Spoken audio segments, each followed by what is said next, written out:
Yo, what's up guys? Magandang araw sa ating lahat. Natutuwa lang ako ngayong araw kasi kung naalala nyo si Jomar na lumabas dun sa dati nating video, tutuwa lang ako kasi sobrang dami ni Jomar na na-inspired na mga bata. At kasama ko rin si J-Mike TV. Pupuntahan namin yung mga tao may mabuting loob na nagbigay sa inyo ng tulong. Samahan nyo kami guys, let's go!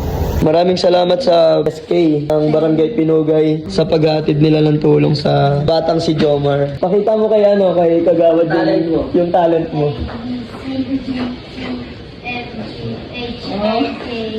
Para sa mga kapatid mo, ha? Smile. Maraming salamat po. Tuwa lang ako na natulungan natin si Jomar kasi na-inspired ako sa kanya at na-inspired din yung maraming tao sa kanya dahilan kaya merong mga ganitong blessing. Tuwa lang ako na kahit wala pa kami ni J-Mike TV is nakatulong kami sa ganitong uri ng tao. Mapis. Ba't umiyak? Hindi umiyak. Ngayon naman guys, bibili kami ng gamit ni Jomar. Yung tigwa 100 lang Jomar Si laging pogi. Oh, di ba? Kikita ko yung nag-vlog nga. Oo, naipag-chismisan pa, bibili kami. Hindi, ano daw muna, yung bag muna. Pili muna kayo yung bag. Ayun, yun yung nagusto ang bag ni Jomar. Ningwit na ni Angelica.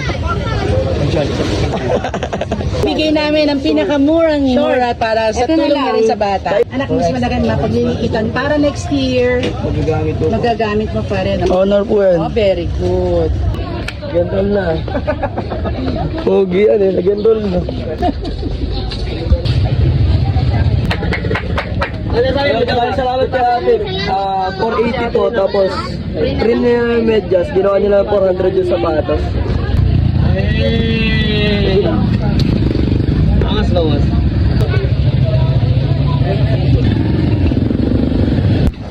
Okay. Thank you so much po. Ayan, syempre guys, may karagdagan din si Ate Josa. Ayan, sa gamit. Thank you so much, Ate Josa. Thank you so much.